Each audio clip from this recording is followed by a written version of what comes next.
I'm Marshall Shore, Arizona's hip historian, and I want to welcome you to Arizona State University's Tempe campus. Arizona State University was not always called that. Originally, it was called the Territorial Normal School.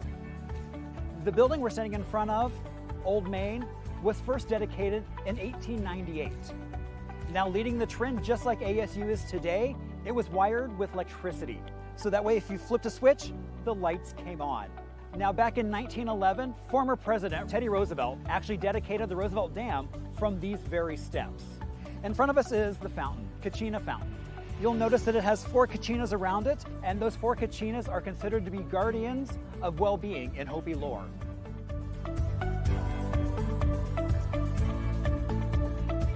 Originally, the flute player was intended to top the Old Main Fountain back in 1934, but they ran out of money. This version is based on a model that Emery Kopta's widow had kept. This 6-foot version was created and installed in a less public area as the Hopi Tribal Council has requested. Welcome to University Club, a 1909 building, originally the Science Hall. The exclusive membership is comprised currently of retired faculty, staff, alumni, community, and corporate members.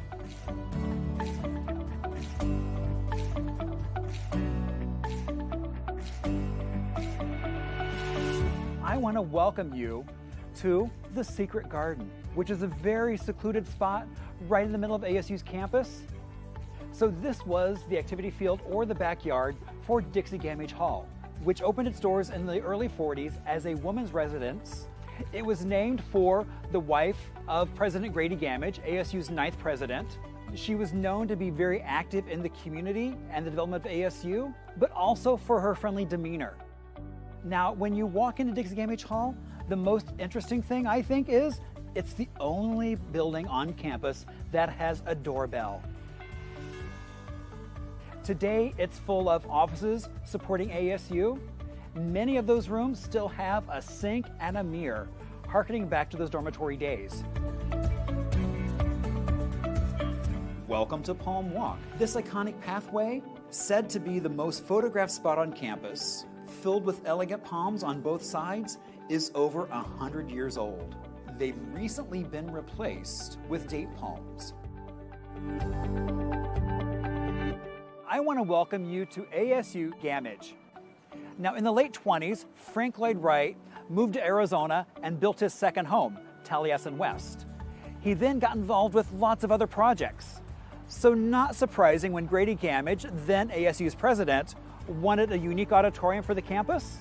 And as they were walking through campus, Frank Lloyd Wright falls in love with this field and said he imagined something circular with arms outstretched as if to say, welcome to ASU. Why, I was just here to see a show the other night that was pretty amazing. Have you been inside?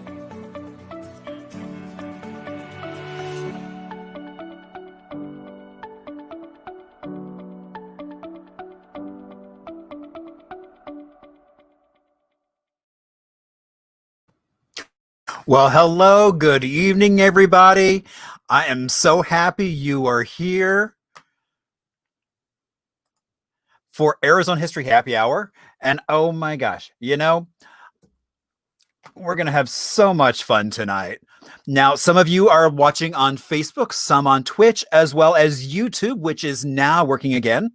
It was down for quite a while, but it's now working. And so on this lovely November 12th, the weather is spectacular, even during the day and night. It's a little chilly in the evening, but you know, I will be happily take that.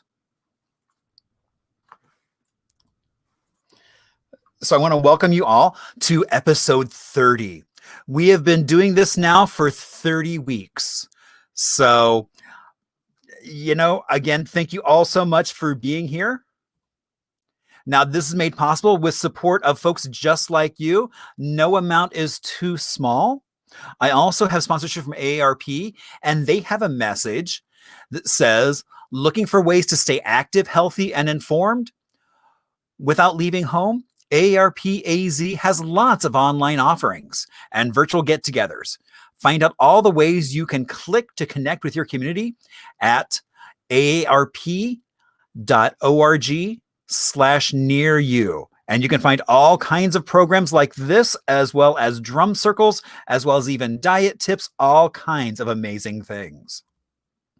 So for some of you that might be new, what can you expect? Well, tonight we'll have a little bit of trivia. We will be talking to my friend Clottee.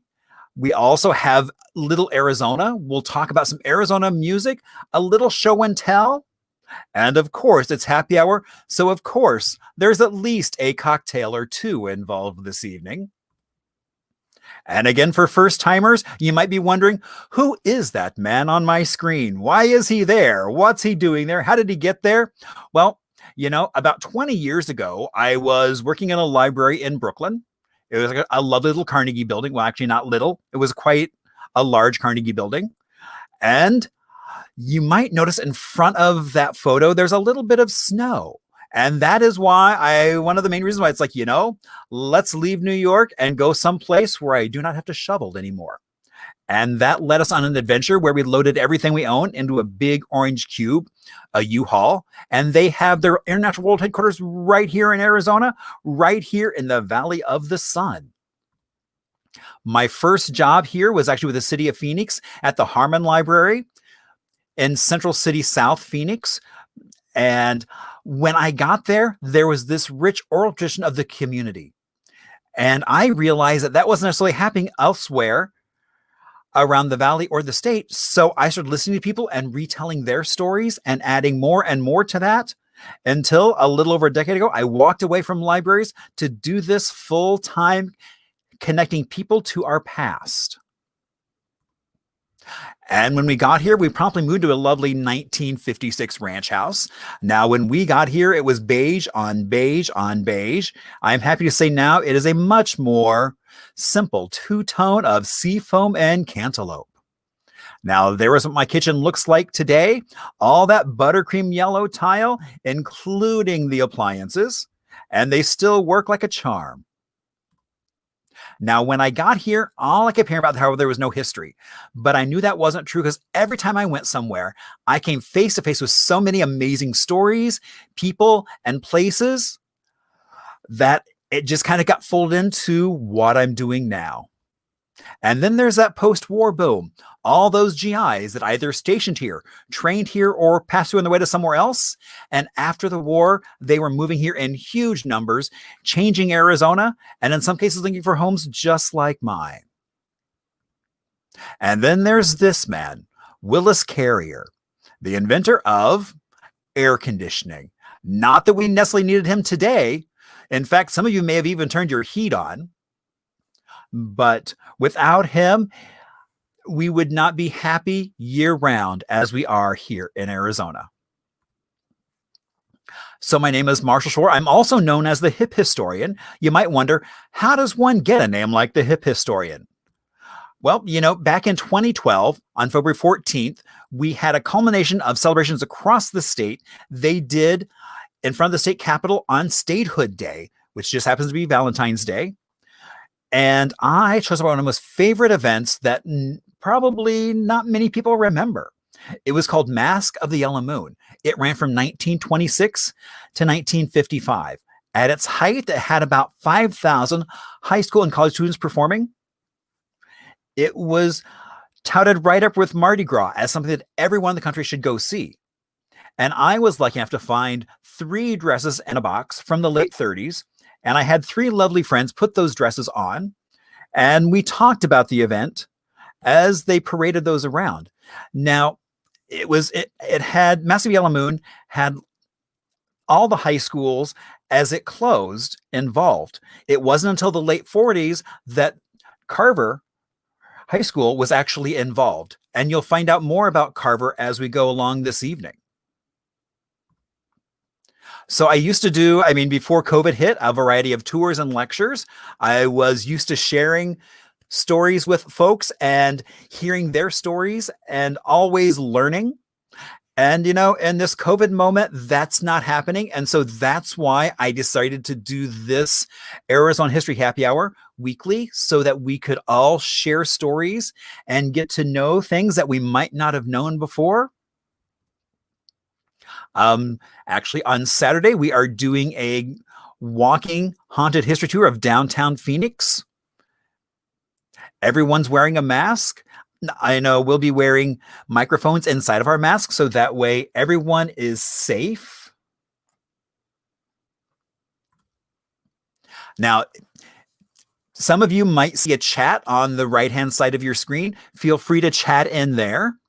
If you'd like to reach out to me after the show, you can track me down on Facebook, as well as follow me on Instagram, or even good old-fashioned email works, or you can even reach out to me through my new webpage, hiphistorian.com. Now, I will ask, if you're watching on Facebook, you'll notice in the very bottom of your screen, there's a little share button. If you can click on that, so that way all your friends will know how much fun you're having this evening talking about Arizona history. And indeed, it is happy hour. And so we have a cocktail tonight that comes to us from PJ over at the Valley Ho. And it is a Lincoln County Old Fashioned. Lots of good stuff. And Lincoln County is basically kind of where whiskey got its start. And then there are probably more famous brands out that have come out of that. But we are using a brand tonight. And let's see, actually, let's...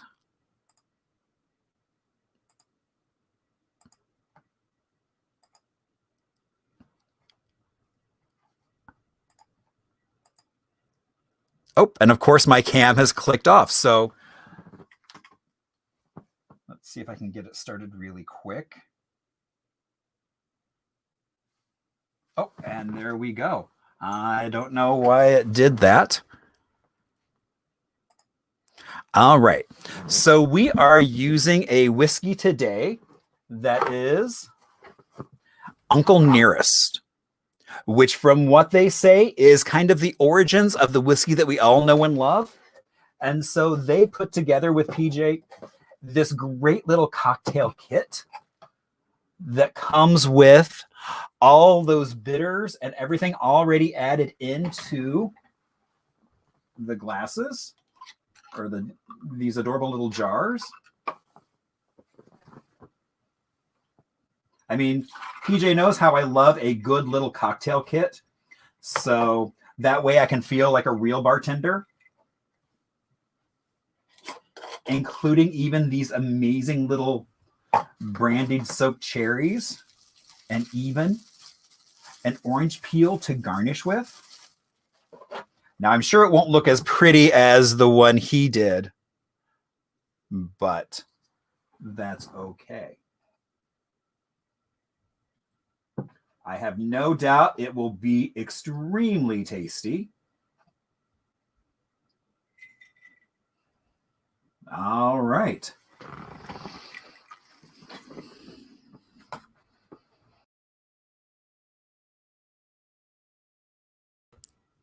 All right, so there we go. So cheers. Here is our Lincoln County Old Fashioned. And that is quite tasty.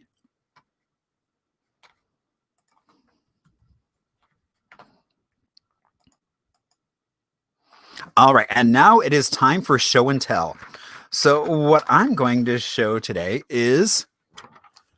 Oh, and with the green screen, the green on the menu shows through. So this is a placemat from Sing Hai, which was a Chinese restaurant downtown up until last year, the year before. They'd been around since the late 20s. And supposedly the name Sing Hai came from someone, the owner, who was trying to get a sign that said Shanghai. And between his communication abilities and the sign painter's abilities, they wound up with Sing Hai. And because the owner spoke no English, he didn't know that it didn't say Shanghai. Now, the reason why I'm highlighting this is I've got friends that have told me that this is one of the few restaurants in town where African Americans back in the 50s could go on a date. They could walk into a restaurant, order, and pay for their meal and leave and have a great time. Now, not every restaurant allowed them to do that, but Shanghai was well known for that. And now it's time for the fun to start. So, through the miracle of modern technology, I want to bring my friend Clottee to the screen. Hello. Hello. And how are you doing this evening? I'm doing great, and thank you for inviting me. We are going to have some fun. Ah, indeed, we will. All right. So, Clottee, tell us a little bit about yourself. I am an Arizona native. I'm second generation Arizona native, and I am the granddaughter of a Buffalo soldier. So my grandfather was stationed in Fort Huachuca, and my father was born in Douglas. Essentially, the military was segregated at that time, of course, and he was in the cavalry doing precisely the same thing that is going on today with the border wall, trying to keep Mexicans out of Arizona.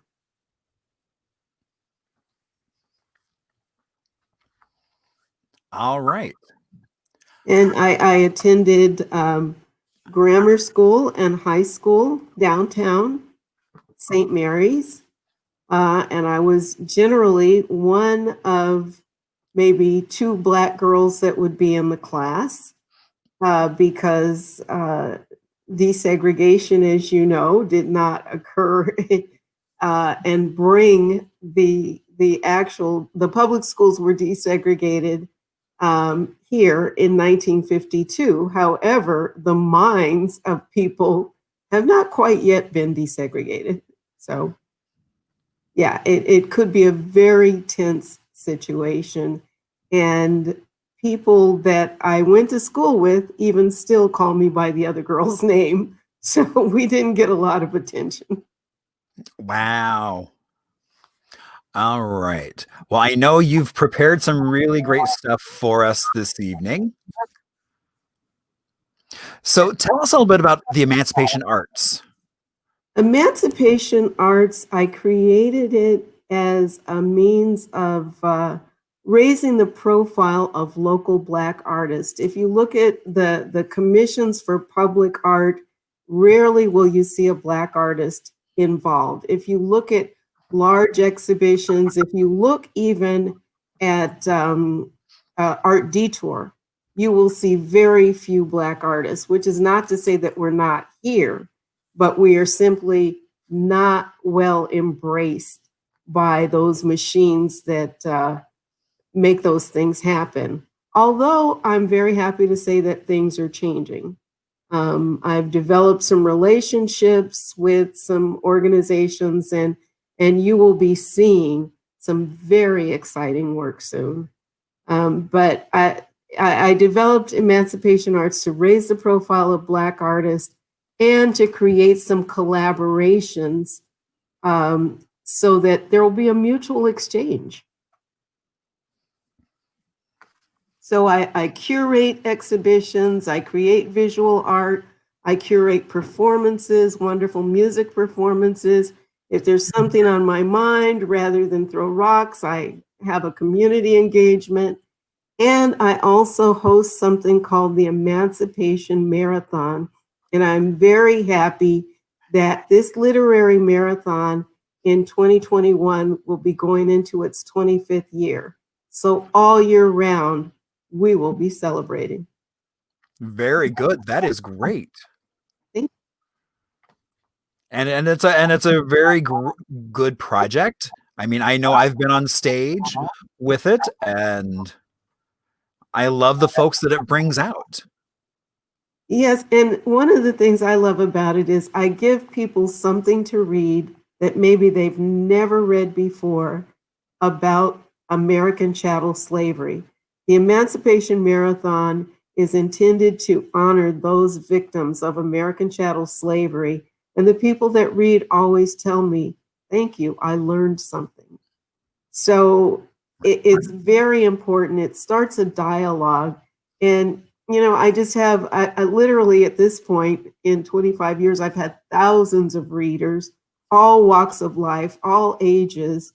And we are still connected by that. I still get messages and snippets and books and all kinds of wonderful things from people that are connected through that marathon. And even before it was a commercially um, um, thing to do, a commercial thing to do, celebrating Juneteenth, my readers always commemorated it. Very good. All right.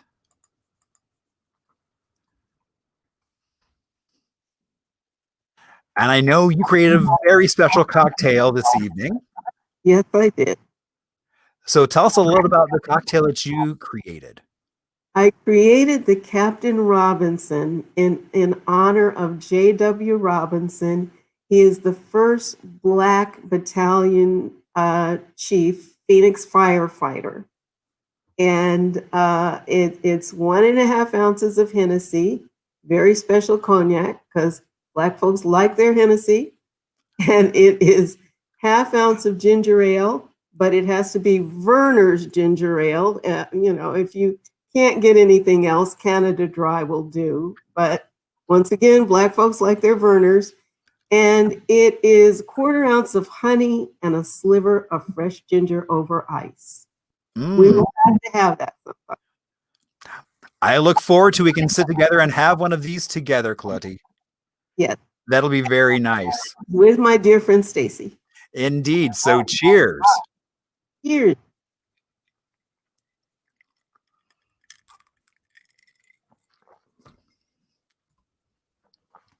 All right. So tell us about this slide.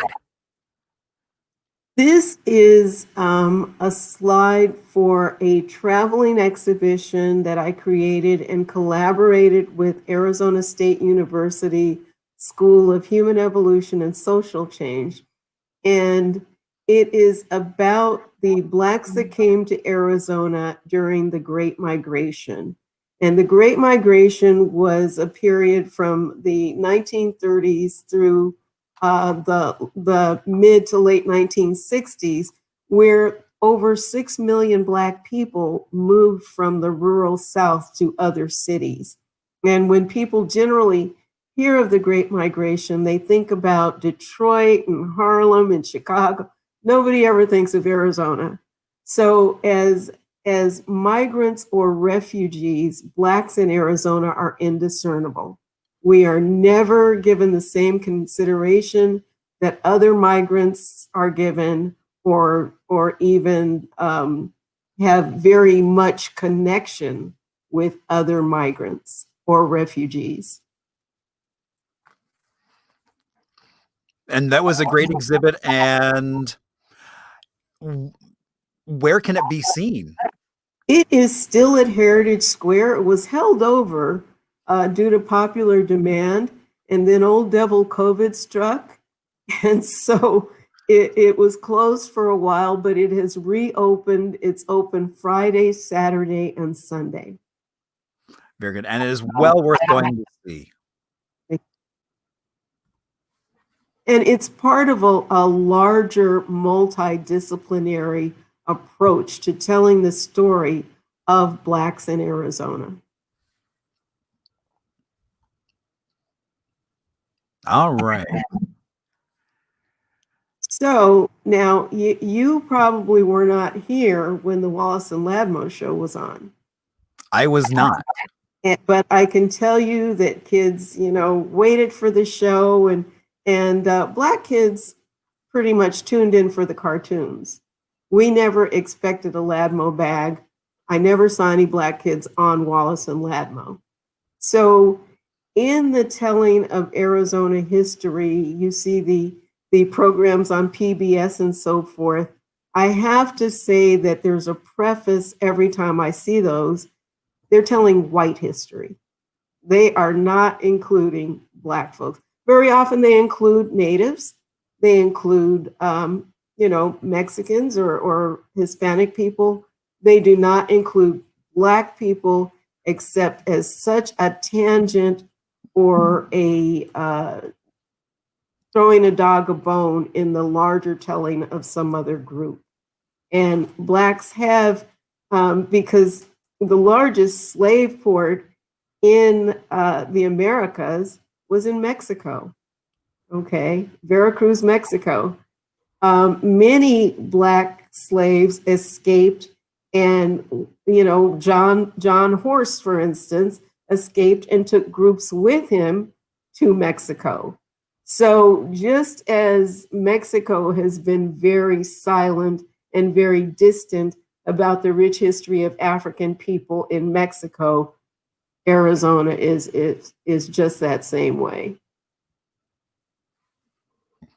But they glorify Swilling, who, if you read anything about him, he was a not so nice of a guy. No, I mean, and usually they even leave out his wife a lot of time, who was Mexican. Well, they give her a lot of credit, but they leave out all the people he shot in his drunken furies. And then wound up dying in prison for someone he might not even have shot. Oh, well. Yes, exactly. Karma. Exactly. And the picture of downtown Phoenix, I grew up in that area, and it was very segregated. So the image of this progressive city is not necessarily an image that I hold. So, I mean, as we talk about downtown Phoenix, since I used to work in Central City South, we were basically right smack in the middle between Matthew Hentz and Marcos de Niza housing projects. And someone told me this story once about how they had an aunt who could pass for white, and they wanted to go see a movie. And so they went to the Strand, where typically Blacks could go but had to sit in the balcony. And the aunt launches into this whole story about how she has her housekeeper's daughter for the day, but she really wants to see this movie. Mm-hmm. And they said, ma'am, you can sit downstairs and watch the movie. The little girl has to sit in your lap and can't touch the seat. Mm-hmm. Mm-hmm. That's not unusual. And no, I mean, and hearing that, and I mean, it's like, and taking it from this person's point of view, I'm like, it's like, great, I get to see a movie sitting on my aunt's lap. How can that be a bad thing? But then when you it really it's this two-sided where it's like, as a child, it sounds good. But then as an adult, you understand a lot more about what's really going on. Right. And that was not just the attitude of white people. Okay. There was a Chinese grocer in our neighborhood where Footprints dance studio is now. And, he would let you come in and spend your money, but he was not a very gracious man. And my grandmother, her father was Irish, and she did not look Black. And so, of course, we experienced some of those things at our neighborhood church, which was Immaculate Heart of Mary. So the people that thought she was one thing and wondered why she had these little Black kids with her, when they found out, they were not necessarily so warm and friendly. Wow. Thank you for sharing. Mm-hmm. All right. So tell us about the Arizona Organic Act.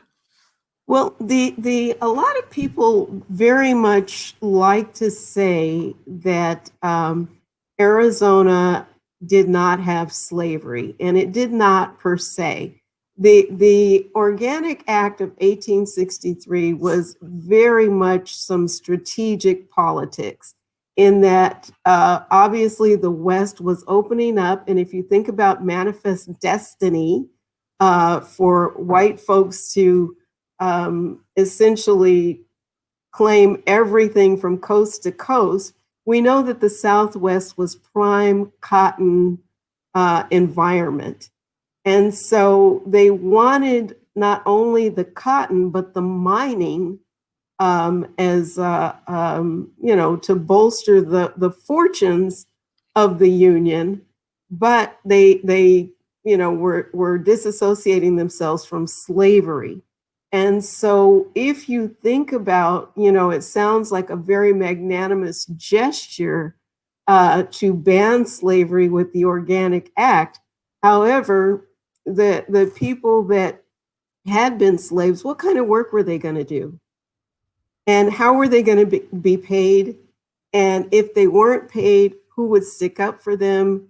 If they, became the victims of crime or so. So it was really something of an extension of the South. And of course, we know that Confederates took the glory for establishing Arizona. I recently was at a historical presentation where they talked about the city footprint, and they talked about all of these wonderful things that occurred and things that were grown and so forth. But who was really out in that field? Mm-hmm. And that's why when people talk about history, I, for one, want them to preface it with saying, this was the history for white people, and this was the history for Black people, and this was the history for those other people, because history is not homogenous. Right. Well, with any story, there's multiple different points of view. Right. And if one side basically gets all of the means, like PBS, to tell their story, or textbooks, history books, or classes, or what have you, then of course people will think they know history, and they have no idea. That is indeed true. I mean, and sometimes you have to really dig for some of that history, because a lot of what's wind up, I mean, as we know in textbooks and even newspapers, a lot of that is the Anglo history. Exactly. So if we hear something about there was no slavery in Arizona, but we look at who Jeff Flake's great, great, great, great granddaddy was, and how he came to Arizona at the behest of Brigham Young. And Brigham Young's driver was a slave, they say former slave, named Green Flake. Green Flake had been owned by the Flake family, and he's not given credit as an explorer. He's not given credit as a carpenter or a cooper or a blacksmith or a hunter or any of those things. They say he was his driver, like he was on the interstate. So Jen points out that one thing she loves about genealogy is learning stories from people that you normally don't hear from, or finding new family members that you might not have known were there. Being able to incorporate them then into your own family history. Or you might find some that you just as soon not find. Yeah, I told you that my great grandfather was Irish. I could do without him.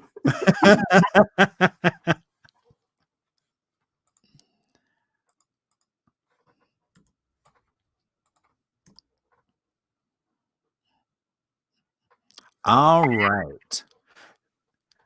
So we have a little bit of trivia. Name the 3 states Black migrants and refugees moved from in the 1930s to work in Arizona cotton fields.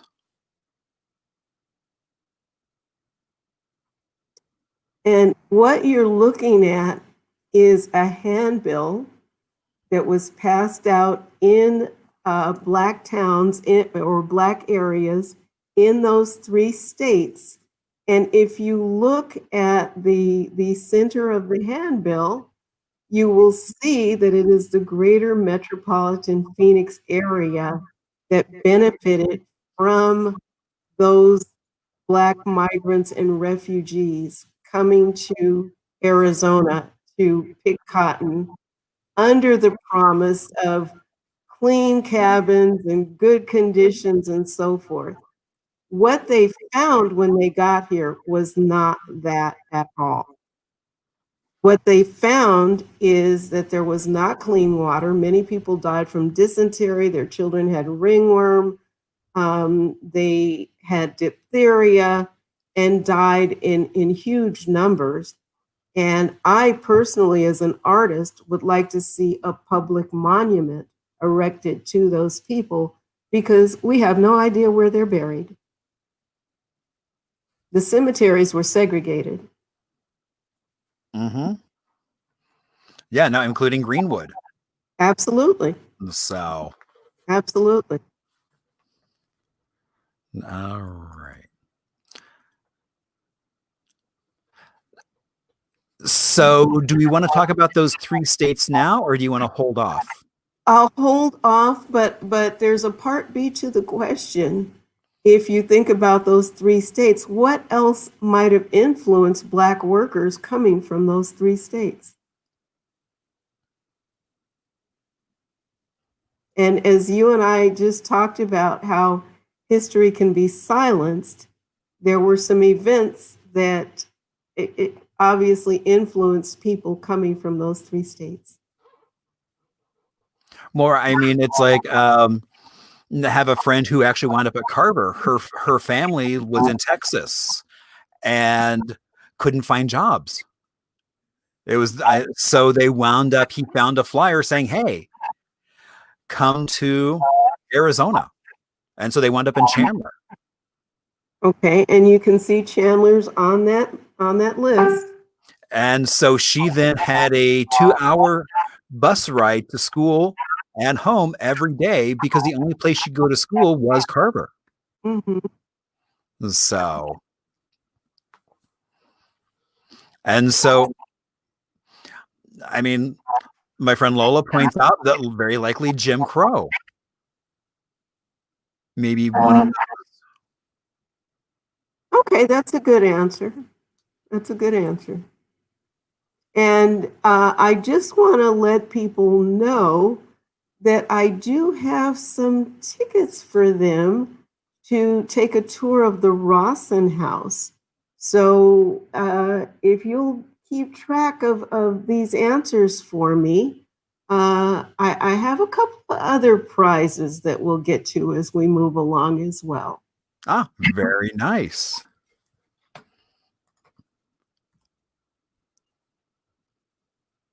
So what you're looking at here is the 1930s, a page from a 1930s classified business directory.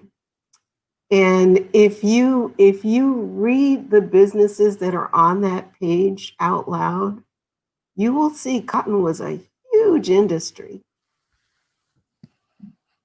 Would you just like read some of the? Let's see. We have Mutual Cotton and Oil Company, Peak and Fleming, Roswell JC, more Mutual Oil Company. So basically lots of Mutual Cotton and Oil Company. Right, and that's just one page. That is just one page. So my trivia question is, what was the main reason Arizona cotton was in such high demand in the 1930s? And helped create a town of Goodyear. Mm-hmm. So named for Goodyear Tire Company because they were growing lots of cotton out there. Oh, you just touched on it. You just touched on it. Indeed. The automobile was becoming more prolific, and the need for tires. The Pima cotton wasn't used.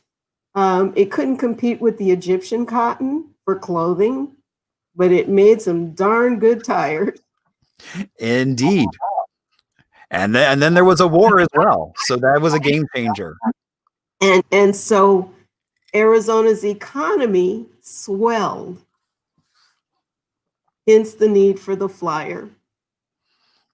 And so much so that it's actually one of the 5 C's of kind of the economic foundation of Arizona. Right. There is a sixth C. I don't know if you know it, by the way. Oh, what is the sixth C? Corruption.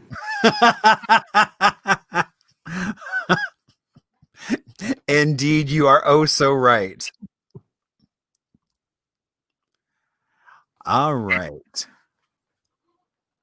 Now, there is a huge stigma with picking cotton. And in fact, there's a huge stigma with being Black in this country. But even among Black people, even when I was growing up, there was a stigma associated with picking cotton. And so this is a quote from a WPA report. And if I can just read it to you, about the status in the community. Poverty-stricken newcomers are never welcome in any community, even though their presence may be essential to its economic life. Arizona residents with normal short-sightedness in this respect, I love that, with normal short-sightedness in this respect, dislike the cotton workers because of their poverty characteristics, for which Arizona is itself at least partly responsible. Though Arizona's most valuable crop cannot be harvested without them, the migratory cotton pickers are everywhere regarded as pariahs. So it was essential that they formed close communities.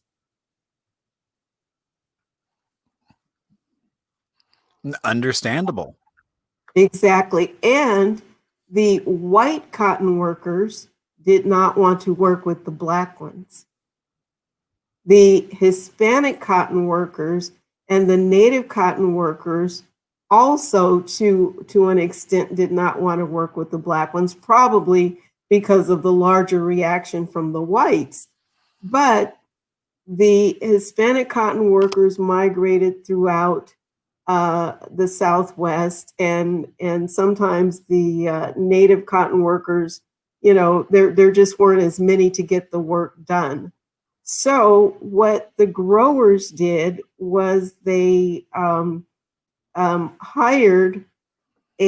chartered a boat, a ship, I should say, and sent to Puerto Rico for more workers. Now, Puerto Rico is an island. They do not have much agriculture going on there, and many people hid away. And they promised them apartments with electricity and so forth. So when they came here to Phoenix and they found that this wasn't true, there was rioting. There was rioting. Wow. And they were incarcerated at the Arizona State Fairgrounds. Wow. So there is a Puerto Rican population here. And some of them may not even know they're Puerto Rican, but they were so disillusioned when these people got here, and they were Spanish-speaking Black folks. This isn't what we sent for. They wanted workers and they got workers. So what are they complaining about? This right here. Sadly. Doesn't rub off. But that stigma has really followed, not just throughout the nation, but throughout the world, essentially, has followed Black folks. Because it's well known that in America, even the poorest, dirt poorest white person could always say, well, I'm better than the colored folks. Wow. So how do we go about changing that?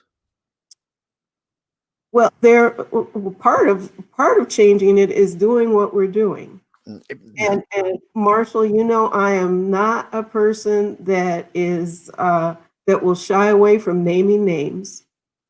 No, Okay. not at all. If it is a historic fact, it's the truth, and I want it to be known. Now, you can dispute me, you can refute me, that's great.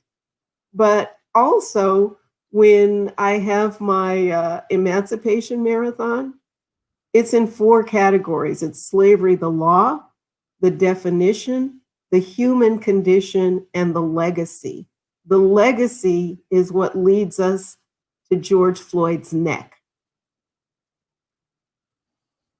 That's how we change it. Tell the truth. Empower people with the truth.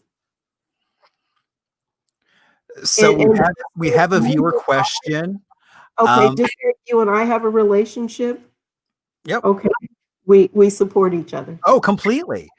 There you go. So yes, no, exactly. I mean, always looking out and saying, especially when I see you're doing something, I know it's going to be really good. I don't even bother reading what it is because it doesn't matter.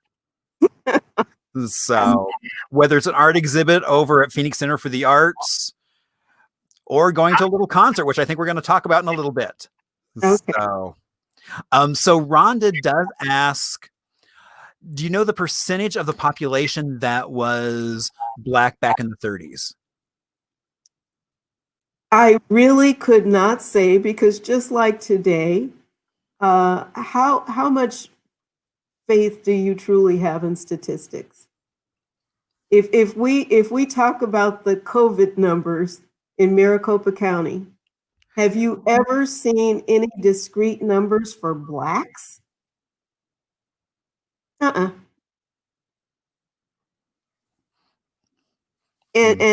quite frankly, those numbers are underreported or not reported into. So when people try to tell me, oh, we don't know this because of the small numbers, guess what? That's not true. Right. I mean, they track all that stuff. They're just not sharing it. Mm-hmm. And largely they've made it so that institutions don't have to track it. If you look at grants for certain things and how they're written, no.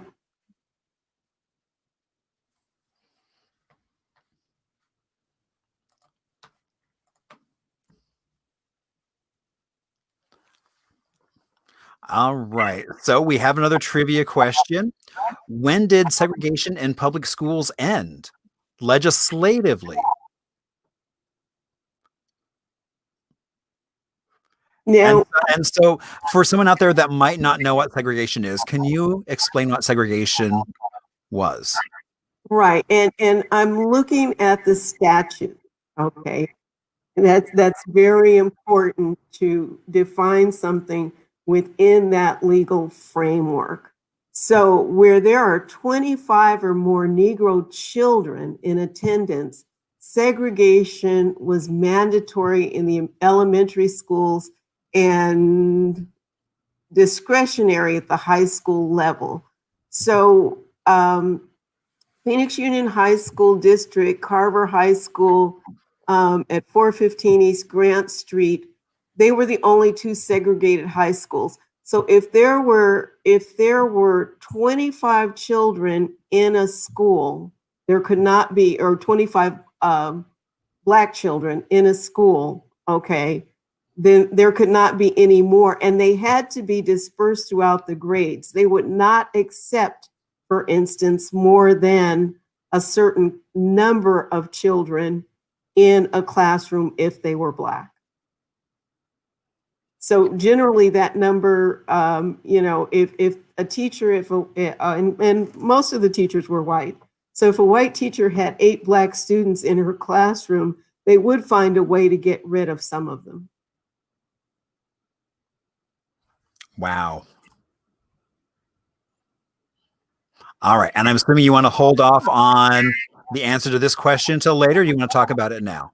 No, if you go to the next slide, we'll see a little bit more about it. It's coming up. All right.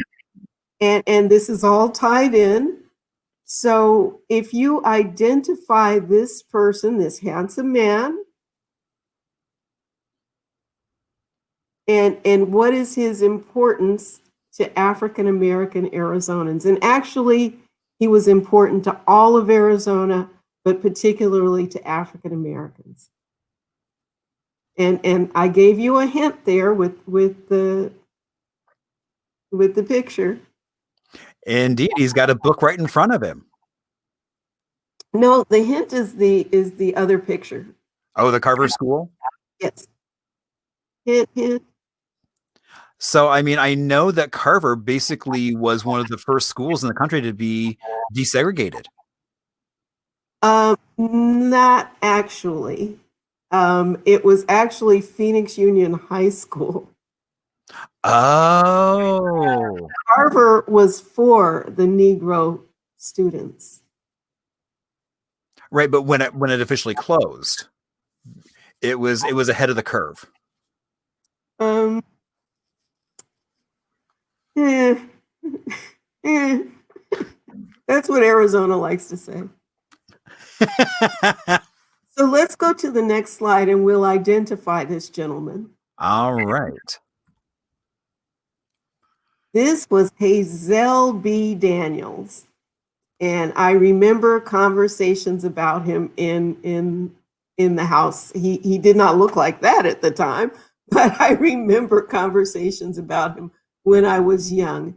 And he was the first African American to pass the bar in Arizona. And he was a classmate of Morris and Stuart Udall, who convinced him to stay in Arizona. He didn't think that he would have much success here, but he was elected to the state representatives in the Arizona legislature in 1959. And then he was responsible for desegregating Arizona public schools. And he made he appealed to the taxpayers' sense of fiscal responsibility. He said it is more costly to maintain two school systems rather than, it'll be a burden on you taxpayers. Since there are so few Negroes, we may as well integrate. And it worked. There you go. There you go. Yeah. Yeah. He was brilliant. No, I mean, that's great. I mean, take it out of completely the emotional realm and put it into a completely different conversation. And we all do that all the time. It's like, well, just change the conversation of how you're talking about something. If you're able to get in the room where the conversation is being held. True.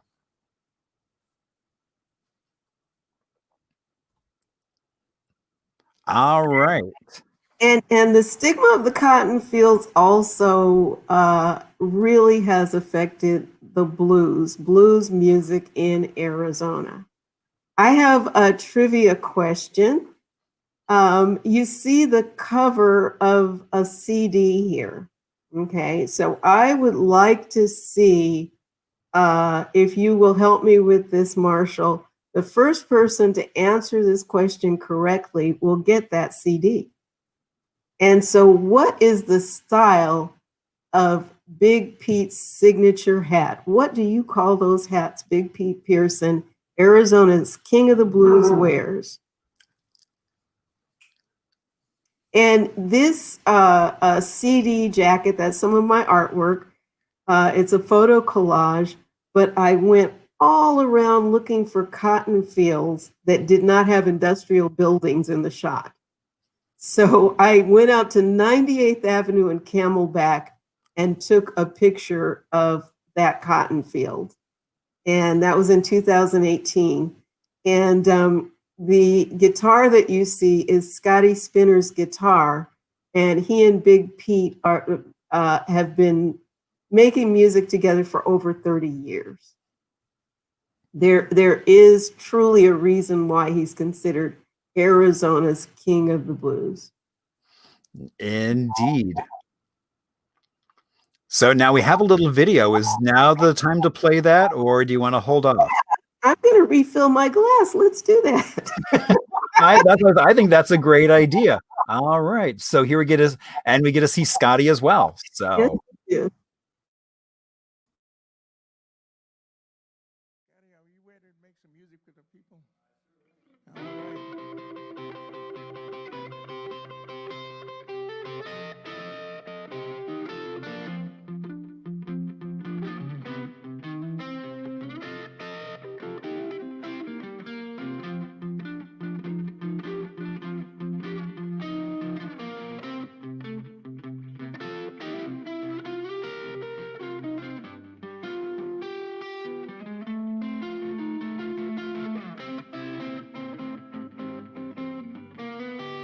I was in love with you, babe.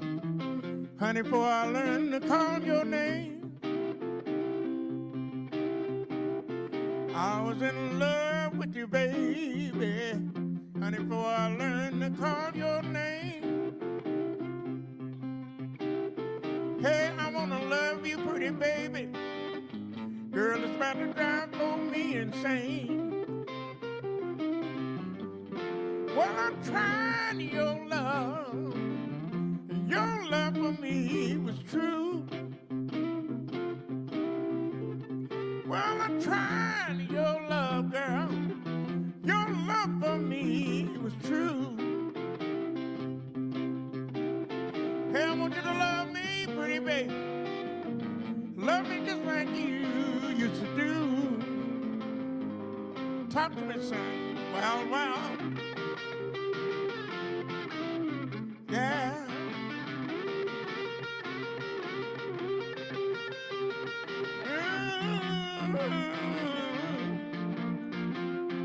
All right. Well, well. Yeah. Say it.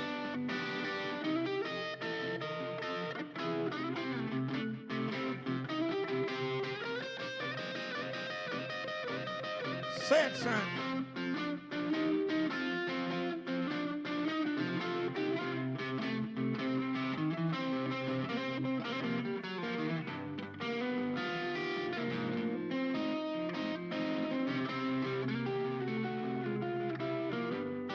I want you to love with me, baby. Do everything I say. I want you to love me, pretty baby. Do everything I say. I want you to love me, pretty mama. Fall down on your knees and pray. I was in love with you. I was in love with you. I was in love with you. I was in love with you. Hey, I'm gonna love you, pretty baby. Do everything I say. I was in love with you, baby. Honey, before I learned to call your name. Yes, I was. Hey, I was in love with you, woman. Baby, before I learned to call your name. Oh, I'm gonna love you, pretty baby. Baby, I'm driving me insane. I want you to be my girlfriend. Hey, you know I'm gonna be your boy. Yes, I am. I want you to be my girlfriend. Girl, you know I'm gonna be your boy. Hey, I'm gonna buy me a Cadillac car. Yes, I will. Drive out wherever you are. I was in love with you, baby. Honey, before I learned to call your name. Yes, I was. I was in love with you, baby. Honey, before I learned to call your name. Hey, I wanna love you, pretty baby. And it's about to drive me insane. Oh, yeah, yeah, yeah. All right, Scotty. Well, and and that also gave people a chance to see Big Pete wearing a hat. Yeah. So there was actually there was some debate in terms of what would you call it. And Everything from a Stetson to a no, Stromberg. no, and no. All right. I will accept a fedora or a Hamburg. Ah, so Francine from Tucson. Yay! Yes, fedora. Francine, you get a bona fide All blues right. review CD And just make That's sure really that good. you leave all of the pertinent information, and we will send that to you. And one of the things about the blues in Arizona is that I say that very often, very often, very often we're seeing performers do vocal blackface. I mean, I sometimes I just have to run out of the club. I can't take it. So, and I will connect you, Clottee, to Francine. So, All right. I thank you for doing that. oh, of course. And that's why the Bonafide Blues Review was created. I created it for authentic blues. The blues was born in the cotton field. And hence, when a lot of people came to Arizona, they brought that music. And now, young people don't know their birthright. And that's another one of my objectives, is to expose people to authentic blues. They may be singing about something sad, but don't nothing make you feel better. That is indeed true.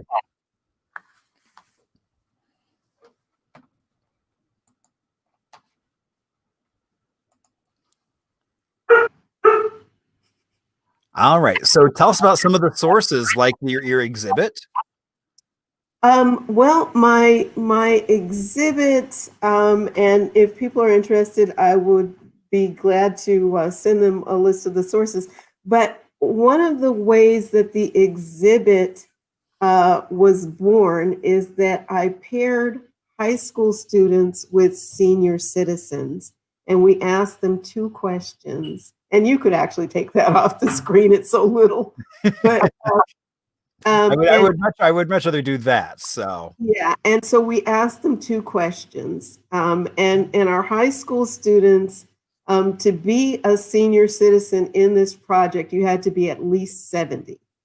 And my son said, "Oh, you've got a lot of old friends, Mom." And I was like, "No, these young people need to learn how to do more than the electric slide. Okay, we really need to exchange some information." So.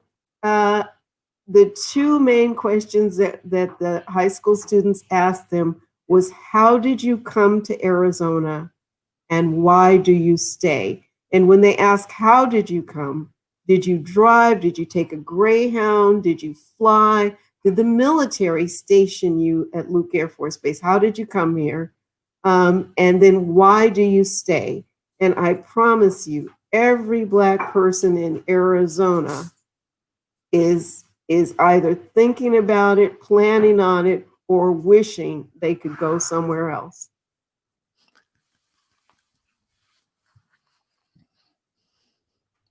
But we also did a prep session with our high school students to teach them how to do the interview.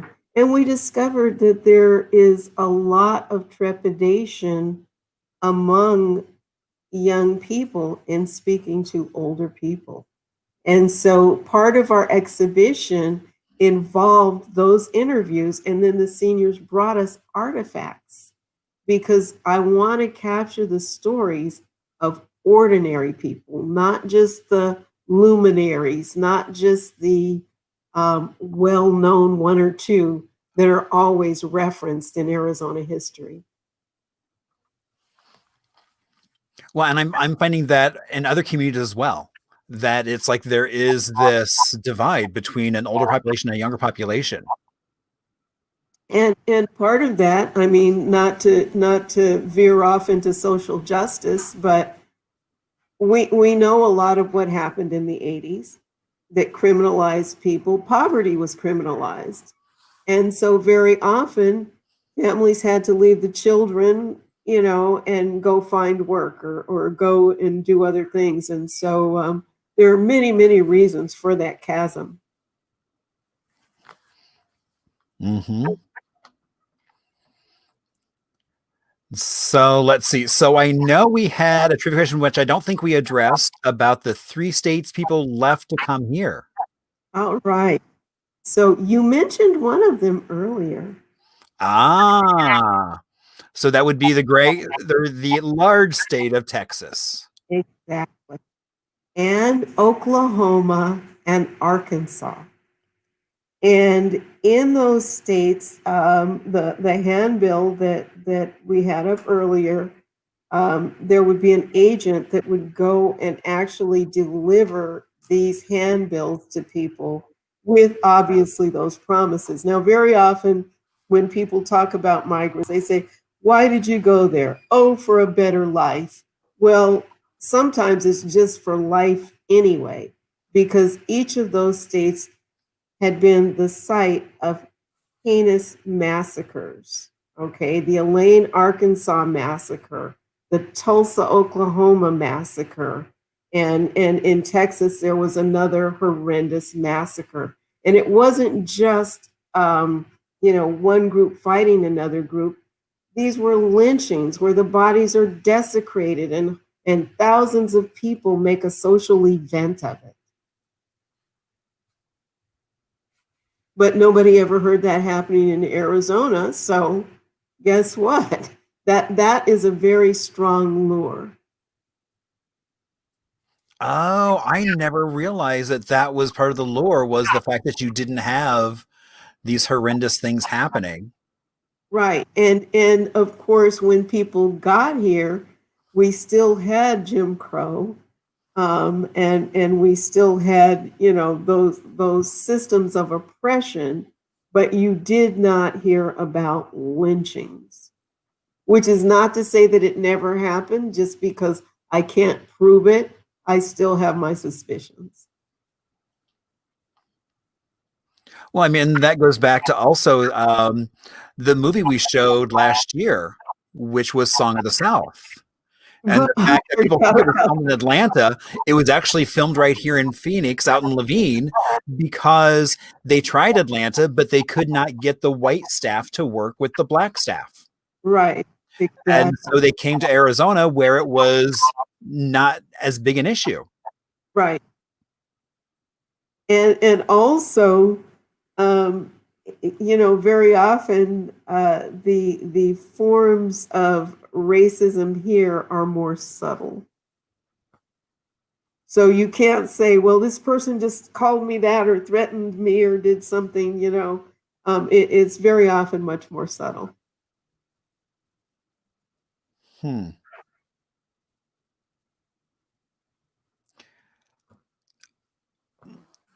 Have we progressed? And I know that's a tough question. It is a tough question. And of course, we've progressed, okay, but not nearly enough. Right. Not nearly enough. Yeah, I would agree with that. I mean, obviously, it is horrendous that we have children in cages, but let's look at the huge number of children separated from their families in foster care because those families are in poverty. Drive up and down the street and look at the numbers of people that are homeless. Okay. Writing reports and making plans doesn't help the issue. And there has to be a very strong will to prevent that. And it's very predictable. If you are we the 48th or the 49th state in education now? Oh, during COVID, I don't know. I don't know if Right. that's changed, but I know we were very much towards the bottom. Well, it is only going to follow that workforce will be at the bottom, many, many, many of them. Right.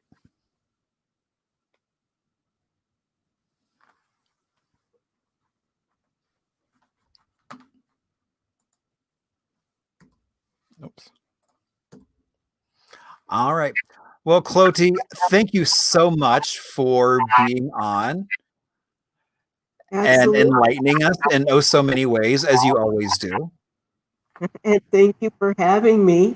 And I would like to make sure that people visit the Rawson House and get those tickets. And I really would welcome the opportunity to have more conversations with the people that have been watching this. I'm very accessible. Stop by the exhibition at Heritage Square. And when you ask if things have improved, I have to tell you, Heritage Square is really working on improving the inclusion in Arizona history of Blacks. I couldn't be more proud of my association with them. And I saw Kari on here earlier. So, indeed. So, yeah. So, no, I mean, please, go to the website for the Rosin House, find out when you can go visit. It is such a worthwhile exhibit. I mean, I love the fact that it was held over. So the exhibition is called The Great Migration: Indiscernibles in Arizona. And again, well worth your time to go explore. And you'll probably find things you didn't know about Arizona, which is what it's all about, learning. Oh, and Kari's still on here. So Kari, so when is the museum open? Especially with this latest round of COVID. I mean, It's open Friday, Saturday, and Sunday. Very good. So again, thank you so much for being here and sharing your stories and trying to make the world a better place. Thank you, Mark. Have a great rest of your evening. And I think you still have some of your cocktail left. Ooh. Cheers. Cheers and have a great night. You too. Bye-bye. Bye.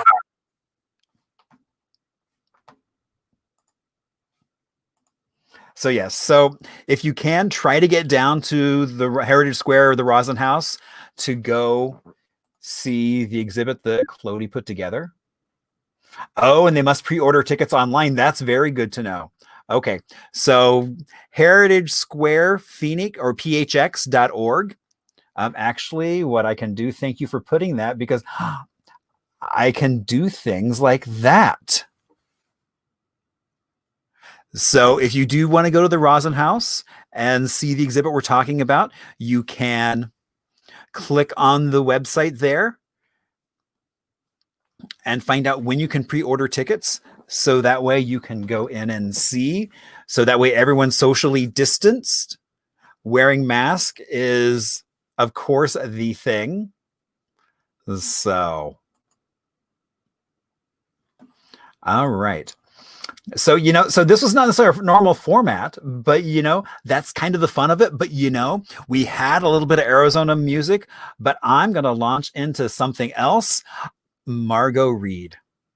Margot Reed was part of the Reed family. She actually moved here from Chicago in the early 70s and became a force to be reckoned with in the jazz community, playing such a legendary places as the Century Sky Room, the Phoenix Jazz Club, the Boojin Tree. She also performed all over the country. And in 2000, readers and staff of the Arizona Jazz magazine named her Female Vocalist of the Year. And she passed away in 2015. And then Little Arizona, one of my favorite segments because it's a chance to talk about not just big city, but those small towns that really, I think, give Arizona its own sense of flavor. Now, this segment is sponsored by First Flames Arizona. You can track them down on Facebook to learn more about them and even some of the virtual programming that they are doing. Or you can go to their website, which is tffoa.org to find out, because, you might even be able to remember. You should go on and take a look because it's well worth. attending some of them. Now, why do we do Little Arizona? So, what I don't talk about when I say I moved here from Brooklyn, I actually grew up in a little town called Odell of 25 people, 2 roads, 1 stop sign. And so I was there till at least the age 18. And so it was such a different experience than living in a big city. And so I kind of have an affinity for kind of both of those things. And so a chance to just go and explore some of the characters. And today we are going to be talking about Mobile, Arizona. Now, I know we mentioned on a couple other shows, but we didn't really go into, I know when Frick Barrios was on, we talked about it. So basically it's about 35 miles, kind of that southwest of the valley. In 2007, it actually became part of Goodyear. It was annexed by them. Now, there is a misnomer. Well, so there is an elementary school there. Now, there's a misnomer that the name came from, the story I always heard was that it was because the folks that were living there were primarily from Mobile, Alabama, and that's how it got its name. So it was primarily a black town. But the truth is, it actually had been called that by railroads before that. The town was founded in the mid-20s, and at its height had about 400 people. It now has about 100 people. The only thing that's really left, actually the only few things that are left, are the elementary school. But with the school that was in Mobile, there was Rebecca Dallas. So Rebecca Dallas was actually from Indiana as well and made her way west, started off in Phoenix, went on to become a teacher. And so she was actually working in Mobile, Arizona. Now, it was said that the school actually was 2 train cars because there was 1 train car for the African-American kids as well as 1 train car for the white kids. Rebecca went on to become a teacher in Casa Grande, and the school where she worked has now been relocated to the Casa Grande History Museum, and it was renamed for Rebecca. She was also inducted to the Arizona Women's Hall of Fame. The other thing that's left is a cemetery. That's part of the Galilee Baptist Church Cemetery, but that is basically the Mobile Cemetery as well. There is also, just outside of town, a private airport that is used for training from different airlines. So next week, we have Arco Santi coming on to tell you and to have some trivia and have some fun as we go explore that, when you're on the 17 and you see the sign that says Arco Santi, if you make that turn, what do you find? We're going to find out next week. Now, remember, if you have questions, suggestions, stories, or comments, you can either throw them in the chat, you can email them to me, you can also track me down on Facebook and even Instagram. Now, we are also doing a social responsible tour on Saturday from 6 to 8. It's about a 2-mile loop of downtown talking about haunted history. And we will all be wearing masks, all standing 6 feet apart. It's limited to 10 people. So if you would like to go, please jump on my website, which is hiphistorian.com, and you can find out how to get there. As well as coming up with the city of Phoenix, we are doing a series of storytelling workshops. We have a storytelling workshop basically helping people craft a story they have into something more ready for prime time. So if you'd like more information, you can go to, actually, if you go to AZ Gay History, you'll find something there that will get you there as well. Also on my website, hot off the presses, is the Arizona Hip Historians Activity Book. So you can get all kinds of, it's kind of a play on when you would go to, say, Denny's, and you would get that placemat that would have all kinds of things, little different questions, riddles, things like that, well, here you go is your updated Arizona-focused version of that. Also, I will be at the night market the end of this month over at Thunderbird Lounge on Sunday, November 29th, with activity books, as well as some other things like t-shirts and things, as well as over at the Grand Avenue Holiday Market. So again, thank you all so much for being here. This would not happen without all of you being there. So thank you so much for joining us. Now, this only happens because of folks' generosity, and no amount is too small to keep this Arizona History Happy Hour going. I mean, as we're now in week 30 of doing this, and we're going on through the end of the year, we also sponsor with AARP, and they have a word for you. And looking for ways to stay healthy, active, and informed without leaving home, AARP Arizona has lots of online offerings and virtual get-togethers. Find out all the ways you can click to connect with your community at aarp.org/near-you, or you can also go to their website and /Arizona. So again, thank you all so much for being here. As we get ready for our outro, I always like to give a shout out to PJ Vader Barron, my amazing cocktail person who this lovely Lincoln County old fashioned, as well as our outro video with music from Mr. Ho and found footage from right here in Arizona. So thank you all so much, and I will see you here next week.